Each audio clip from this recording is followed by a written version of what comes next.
Hello friends, ನಿಮ್ಮೆಲ್ಲರಿಗೂ Leela's recipes and tips ಚಾನಲ್ಗೆ ಸ್ವಾಗತ. ನಾನಿವತ್ತು ಐರನ್ ಅಂದರೆ ಕಬ್ಬಿಣದ ತವಾನ ಯಾವ ರೀತಿ ಕ್ಲೀನ್ ಮಾಡೋದು ಅಂತ ನಾನಿಲ್ಲಿ ತೋರಿಸ್ತೀನಿ. ಈಗ ಚಪಾತಿ ಅಥವಾ ದೋಸೆ ಎಲ್ಲ ಮಾಡಿದಾಗ ಇಲ್ಲಿ ಕಂಪ್ಲೀಟ್ ಸುತ್ತು ಎಲ್ಲ ಹಿಂಗೆ ಆಯಿಲೆಲ್ಲ ಒಂಥರ ಒಂದು ಲೇಯರ್ ಬಂದುಬಿಟ್ಟಿರುತ್ತೆ, ಕಟ್ಕೊಂಬಿಟ್ಟಿರುತ್ತೆ. ಅದನ್ನು ಕ್ಲೀನ್ ಮಾಡೋದು ಯಾವ ರೀತಿ ಅಂತ ಒಂದು 2 ಟಿಪ್ಸಲ್ಲಿ ನಿಮಗೆ ನಾನು ಯಾವ ರೀತಿ ಹೇಳೋದು ಅಂತ ಮೆಥಡ್ ತೋರಿಸ್ತಾ ಇದ್ದೀನಿ.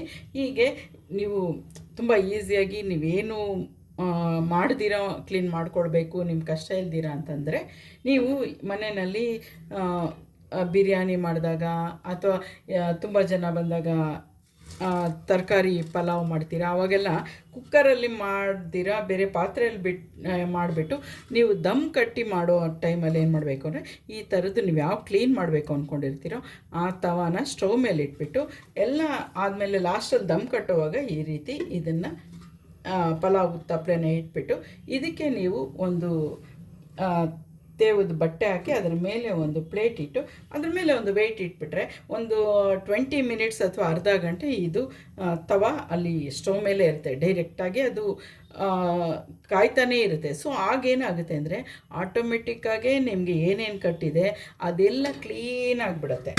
ಸೊ ಅದು ಕ್ಲೀನ್ ಆದಮೇಲೆ ನೀವೇನು ಮಾಡಬೇಕು, ಅದನ್ನು ತೆಗೆದ ಮೇಲೆ ಕೆಳಗಡೆ ಇಳಿಸಿದ ಮೇಲೆ ಈ ರೀತಿ ಒಂದು ದೋಸೆದು ಇದು ತೊಗೊಂಡು ಮೊಚ್ಚೋ ಕೈ ತೊಗೊಂಡು ಹಿಂಗೆ ಸುತ್ತು ಈ ರೀತಿ ಕ್ಲೀನ್ ಮಾಡ್ಕೊಂಬಿಟ್ರೆ ಮುಗೀತು. ಕ್ಲೀನ್ ಮಾಡಿ ನೀವು ಒಂದು ಸಾರಿ ತೊಳೆದಿಟ್ಕೊಂಡ್ರೆ ಅದು ಕ್ಲೀನ್ ಆಗಿಬಿಡುತ್ತೆ. ಇದು ಒಂದು ಮೆಥಡಲ್ಲಿ ಕ್ಲೀನಿಂಗ್ ಮಾಡೋವಂಥದ್ದು.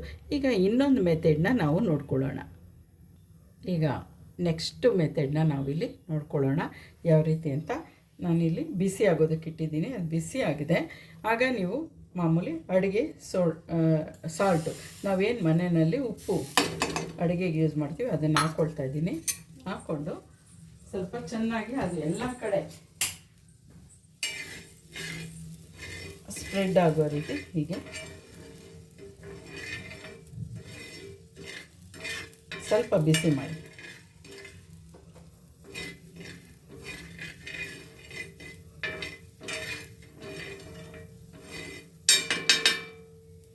ಈಗ ಇದಕ್ಕೆ ಒಂದು ಪ್ಯಾಕ್ ನಾನಿಲ್ಲಿ ಶಾಂಪು ಹಾಕ್ಕೊಳ್ತಾ ಇದ್ದೀನಿ. ಇದನ್ನು ಒಂದು ತಿಂಗಳಿಗೊಂದು ಸರ್ತಿ ನೀವು ಮಾಡಿಕೊಂಡ್ರೆ ಕ್ಲೀನಾಗಿರುತ್ತೆ ತವಾ.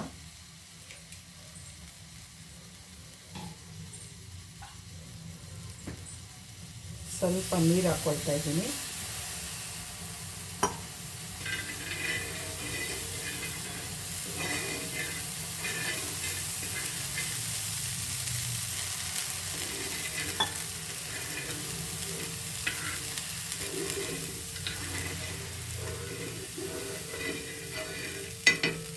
ಈಗ ಇದಕ್ಕೆ ನಾನು ನಿಂಬೆಹಣ್ಣು, ನಿಮ್ಮ ಮನೆಗಳಲ್ಲಿ ಏನಾದರೂ ನಿಂಬೆಹಣ್ಣು ಜಾಸ್ತಿ ತಂದು ಇಟ್ಕೊಂಡು ಅದೇನಾದರೂ ಒಂದೊಂದು ಕೆಟ್ಟೋಗಿದೆ, ಯೂಸ್ ಮಾಡೋಕ್ಕಾಗ್ತಿಲ್ಲ ಅದು ಅಂತಂದಾಗ ಈ ಥರದ ಕ್ಲೀನಿಂಗಿಗೆಲ್ಲ ನೀವು ಆ ಥರದನ್ನು ಯೂಸ್ ಮಾಡ್ಕೊಳ್ಳಿ.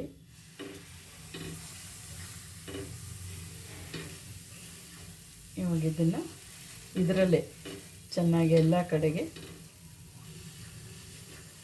ಸ್ಪ್ರೆಡ್ ಮಾಡಿ ಅದರಲ್ಲೇ ಒಂದು ಸ್ವಲ್ಪ ಹೊತ್ತು ಈ ರೀತಿ ಉಜ್ಜಬೇಕು.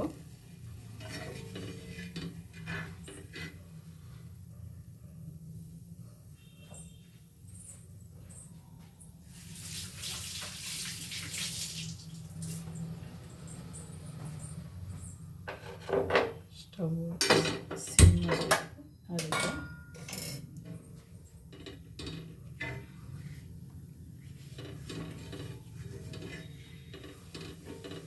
ಈ ರೀತಿ ಎಲ್ಲ ಕಡೆಗೆ ಕ್ಲೀನಾಗಿ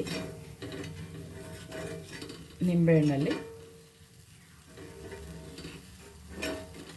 ಸ್ಪ್ರೆಡ್ ಮಾಡಿ ಒಂದು ಸ್ವಲ್ಪ ಹೊತ್ತು ಇದೆಲ್ಲ ಚೆನ್ನಾಗಿ ಆಯಿಲೆಲ್ಲ ಅದು ಆ ಲೇಯರ್ಗಳೆಲ್ಲ ಬಿಟ್ಕೊಂಡ್ಮೇಲೆ ನೀವು ಕಬ್ಬಿಣದ್ದು ಬ್ರಷ್ ನಾರು ಬರುತ್ತಲ್ವ ಅದರಲ್ಲಿ ಚೆನ್ನಾಗಿ ಉಜ್ಕೊಂಡ್ಬಿಟ್ರೆ ಕ್ಲೀನ್ ಆಗಿಬಿಡುತ್ತೆ. ಬಟ್ ಈ ರೀತಿ ಕ್ಲೀನ್ ಮಾಡಿರೋವಂಥ ತವಾ ಮೇಲೆ ನಿಮಗೆ ಇಂಪಾರ್ಟೆಂಟಾಗಿ ಇನ್ನೊಂದು ಟಿಪ್ಸ್ ಹೇಳ್ತಾ ಇದ್ದೀನಿ. ಈ ರೀತಿ ಕ್ಲೀನ್ ಮಾಡಿರೋ ತವಾ ಮೇಲೆ ದೋಸೆ ಹಾಕೋಕ್ಕೋದ್ರೆ ಖಂಡಿತ ದೋಸೆ ಬರೋದಿಲ್ಲ. ಸೊ ನೀವು ಫಸ್ಟು ಏನು ಮಾಡಬೇಕು ಅಂದರೆ ಕ್ಲೀನಾಗಿರೋ ತವ ಮೇಲೆ ಚಪಾತಿ ಮಾಡ್ಕೊಳ್ಬೇಕು. ಒಂದು ದಿವಸ ಅಥವಾ 2 ದಿವಸ ಚಪಾತಿ ಮಾಡಿದಾದಮೇಲೆ ನೀವು ಬೇಕಾದ್ರೆ ದೋಸೆ ಹಾಕ್ಕೊಳ್ಳಿ, ಆವಾಗ ದೋಸೆ ಬರುತ್ತೆ. ಈ ರೀತಿ ಕ್ಲೀನಾಗಿರೋ ತವ ನೀವು ಇಟ್ಬಿಟ್ಟು ನಾವು ದೋಸೆ ಮಾಡ್ತೀವಿ ಅಂದರೆ ಖಂಡಿತ ದೋಸೆ ಅಂಟ್ಕೊಳ್ಳುತ್ತೆ, ಬರೋದಿಲ್ಲ. ಸೊ ಇದು ಸ್ವಲ್ಪ ಚೆನ್ನಾಗಿ ಇದಾಗಿದೆ. ಇನ್ನು ಸ್ವಲ್ಪ ನೀರು ಹಾಕ್ತೀನಿ. ಇನ್ನೂ ಒಂದು ಸ್ವಲ್ಪ ಬಾಯ್ಲ್ ಆದಮೇಲೆ ಇದನ್ನು ನಾನಿಲ್ಲಿ ಅದು ಬ್ರಷ್ ಹಾಕಿ ಉಜ್ಜಬೇಕಾಗತ್ತೆ. ಈಗ ಇದು ಸ್ವಲ್ಪ ಇನ್ನೂ ಸ್ವಲ್ಪ ಬಾಯ್ಲ್ ಆಗಲಿ. ಈಗ ಇದು ನೀರು ಹಾಕ್ಕೊಂಡು ಎಲ್ಲ ಕಡೆಗೆ ನೀರು ಈ ರೀತಿ ಸ್ಪ್ರೆಡ್ ಮಾಡಿ ಚೆನ್ನಾಗಿ ನಾವು ಬಾಯ್ಲ್ ಮಾಡ್ಕೊಳ್ತಾಯಿದ್ವಿ. ಹಾಗೆ ಚಾಕು ತೊಗೊಂಡು ಸ್ವಲ್ಪ ಅಲ್ಲೇ ಕೊನೆಗಳಲ್ಲಿ ಎಡ್ಜ್ಗಳಲ್ಲೆಲ್ಲ ಸ್ವಲ್ಪ ಈ ಥರ ಮಾಡ್ಕೊಳ್ಳಿ. ನಿಮ್ಗೆ ಉಜ್ಜೋವಾಗ ಅದು ಈಸಿಯಾಗಿ ಹೋಗುತ್ತೆ. ನಿಮಗೆ ಅಲ್ಯೂಮಿನಿಯಂ ತವ ಆದರೆ ಅದು ಕ್ಲೀನಾಗಿ ವೈಟಾಗಿ ಆಗಿಬಿಡುತ್ತೆ. ಇದು ಐರನ್ ತವ ಬ್ಲಾಕಲ್ಲೇ ಇರುತ್ತೆ, ಬಟ್ ಕ್ಲೀನಾಗಿರುತ್ತೆ. ನಿಮಗೆ ಆ ಲೇಯರ್ಸ್ ಎಲ್ಲ ಹೊರಟೋಗಿರುತ್ತೆ.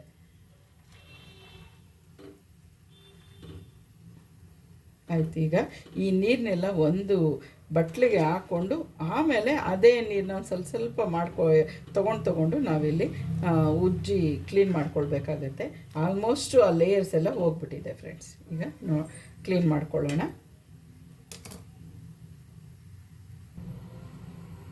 ಈಗ ಬ್ರಷಲ್ಲಿ ಸೋಪ್ ಹಾಕೆಲ್ಲ ಚೆನ್ನಾಗಿ ತೊಳ್ಕೊಂಬಂದಿದ್ದೀನಿ. ಇದು ನೋಡಿ ಇಷ್ಟು ಕ್ಲೀನಾಗಿದೆ. ಅಂದರೆ ಈ ಲೇಯರ್ಸ್ ಎಲ್ಲ ಹೋಗುತ್ತೆ. ಇದು ಫುಲ್ಲು ವೈಟ್ಗೆ ಆಗಿಬಿಡೋದಿಲ್ಲ, ಯಾಕಂದರೆ ಇದು ಕಬ್ಬಿಣದ್ದು ಐರನ್ದಾಗಿರೋದ್ರಿಂದ. ನಿಮಗೆ ಅಲ್ಯೂಮಿನಿಯಂ ತವಾಗಳಾದರೆ ಅದು ಕಂಪ್ಲೀಟ್ ವೈಟ್ಗೆ ಆಗಿಬಿಡುತ್ತೆ. ಸೊ ಇನ್ನೊಂದು ಈಗ ನಿಮಗೆ ಇಂಪಾರ್ಟೆಂಟ್ ಆಗಿರೋಂಥ ನೀವು ತಿಳ್ಕೊಳ್ಳೇಬೇಕಾಗಿರೋಂಥ ಒಂದು ವಿಷಯ ಏನಪ್ಪ ಅಂತಂದರೆ, ಈ ರೀತಿ ತೊಳೆದ ಮೇಲೆ ನೀವು ಈ ರೀತಿ ಸ್ಟವ್ ಮೇಲಿಟ್ಟು ಅದನ್ನು ಸ್ವಲ್ಪ ಬಿಸಿ ಮಾಡಬೇಕು. ಏಕೆಂದರೆ ತೊಳೆದಿರೋದನ್ನ ಹಂಗೆ ತೇವ ನೀವು ಹಾಗೆ ಇಟ್ಬಿಟ್ರೆ ಎಲ್ಲಾದರೂ ಒಂದು ಕಡೆ ಅದು ರಸ್ಟ್ ಬರುತ್ತೆ. ಯಾಕೆಂದರೆ ಇದು ಕಬ್ಬಣ ರಸ್ಟ್ ಬಂದುಬಿಡುತ್ತೆ. ರಸ್ಟ್ ಬಂದು ಅಲ್ಲೆಲ್ಲ ಫುಲ್ ರಸ್ಟ್ ಹಿಡ್ದೋಗ್ಬಿಡುತ್ತೆ. ಮತ್ತು ನಿಮಗೆ ಅದನ್ನು ತಿರ್ಗಾ ಕ್ಲೀನ್ ಮಾಡೋದು ತುಂಬಾ ಕಷ್ಟ ಆಗುತ್ತೆ. ಪ್ರತಿ ಸಾರಿ ನೀವು ಕ್ಲೀನ್ ಮಾಡಿದಾಗ ಕೂಡ ಈ ರೀತಿ ನೀವು ಸ್ಟವ್ ಮೇಲಿಟ್ಟು ಅದರ ನೀರೆಲ್ಲ ಎವಾಪ್ರೇಟ್ ಆಗಬೇಕು. ಜೊತೆಗೆ ಒಂದು ಸ್ವಲ್ಪ ಆದರೂ ನೀವು ಆಯಿಲ್ನ ಹಚ್ಚಿ ಇಡಬೇಕಾಗತ್ತೆ. ಆಯಿಲ್ ಹಚ್ಚಿ ಇಟ್ಬಿಟ್ರೆ ನಿಮಗೆ ಅದು ರಸ್ಟ್ ಬರೋದಿಲ್ಲ, ಚೆನ್ನಾಗಿರುತ್ತೆ. ಈ ರೀತಿ ಯಾವಾಗಲೂ ಕಬ್ಬಿಣದ ತವ ಮೇಲೆ ಸ್ವಲ್ಪ ಆದರೂ ಆಯಿಲು ಇರಲೇಬೇಕು. ನೀರು ಹಾಕಿ ತೊಳೆದಿರೋವಂಥದ್ದು ಖಂಡಿತ ನೀವು ಹಾಗಾಗಿ ಇಡಬಾರ್ದು. ಇಟ್ಟರೆ ಒಂದು ಕಡೆ ಆಯಿಲ್ ಹಚ್ಚದಿರ ಇಟ್ಟರೆ ಅದು ನೆಕ್ಸ್ಟ್ ಡೇ ಅಲ್ಲ, ಇನ್ನೊಂದು 2-3 ಅವರ್ಸ್ಗೆ ಅದು ರಸ್ಟ್ ಎಲ್ಲ ಹಿಡಿದ್ಬಿಟ್ಟಿರುತ್ತೆ. ಇದು ಈ ರೀತಿ ಕ್ಲೀನಾಗಿ ಎಲ್ಲ ಕಡೆಗೂ ಸ್ಪ್ರೆಡ್ ಆಗೋ ರೀತಿ ಆಯಿಲ್ನ ಹಚ್ಬಿಟ್ಟು ನೀವು ಇಟ್ಟರೆ ನಿಮ್ಮ ತವ ತುಂಬಾ ಚೆನ್ನಾಗಿರುತ್ತೆ. ನಿಮ್ಗೆ ಹೆಲ್ತಿಯಾಗಿರ್ತೀರ. ಅದರಲ್ಲಿ ಮಾಡೋ ಫುಡ್ಡು ತುಂಬ ಚೆನ್ನಾಗಿರುತ್ತೆ. ಯಾಕೆಂದರೆ ಈ ನಾನ್ ಸ್ಟಿಕ್ ಎಲ್ಲ ಈಗ ಅದು ಕೆಮಿಕಲ್ ಹಾಕಿರ್ತಾರೆ. ಅದು ಒಂದಷ್ಟು ದಿವಸ ಆದಮೇಲೆ ಏನಾಗುತ್ತೆ ಅಂದರೆ ಅದೆಲ್ಲ ನಮ್ಮ ಫುಡ್ ಒಳಗಡೆ ಬರ್ತಾ ಇರುತ್ತೆ. ಈ ರೀತಿ ಆಯಿಲ್ ಹಚ್ಚಿದ ಮೇಲೆ ಒಂದು ಬಟ್ಟೆ ತೊಗೊಂಡು ಅದನ್ನೆಲ್ಲ ಕಡೆ ಈ ರೀತಿ ಸ್ಪ್ರೆಡ್ ಮಾಡಿ ಚೆನ್ನಾಗಿ ಒರೆಸ್ಬಿಟ್ರೆ ನೀಟಾಗಿರುತ್ತೆ ತವ. ಐರನ್ ತವಾದಲ್ಲಿ ಮಾಡೋದ್ರಿಂದ ನಮ್ಮ ಬಾಡಿಗೆ ಐರನ್ ಬೇಕಾಗುತ್ತಲ್ಲ, ಅದು ಕೂಡ ನಮಗೆ ಸಿಗುತ್ತೆ ಕಬ್ಬಿಣದ್ರಲ್ಲಿ ಮಾಡೋದ್ರಿಂದ. ಓಕೆ ಫ್ರೆಂಡ್ಸ್, ತವಾ ಕ್ಲೀನಿಂಗ್ ಬಗ್ಗೆ ಅದಕ್ಕೆ ಬೇಕಾಗಿರೋಂಥ ಇಂಪಾರ್ಟೆಂಟು ಟಿಪ್ಸ್ ಕೂಡ ನಾನಿವತ್ತು ಕೊಟ್ಟಿದ್ದೀನಿ. ನಿಮಗೆ ಇದೆಲ್ಲ ಹೆಲ್ಪ್ ಆಗುತ್ತೆ ಅಂದ್ಕೊಳ್ತೀನಿ. Thank you friends. Okay, bye.